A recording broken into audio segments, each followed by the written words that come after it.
আসসালামু আলাইকুম। মরুভূমিতে এসে আমার নিজের গ্রামের কথা মনে পড়ে গেল। কতই সুন্দরই না ছিল আমাদের গ্রামটা। আমরা যেখানে থাকি এইখানের সাথে কখনো কি সেটার মিল হবে? সেই এলোমেলো পথ, কাঁচা রাস্তা, কত সুন্দর দৃশ্য, সবুজ শ্যামলে ভরা আমাদের গ্রাম।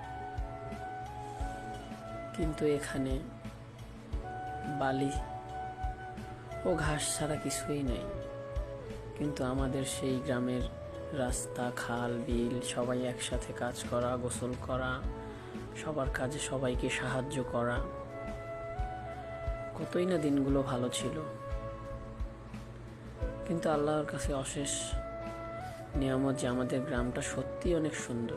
আমাদের গ্রামের মানুষগুলো সব কিছুই সুন্দর। আমাদের গ্রামের সাথে সৌদির কখনো তুলনা হবে না।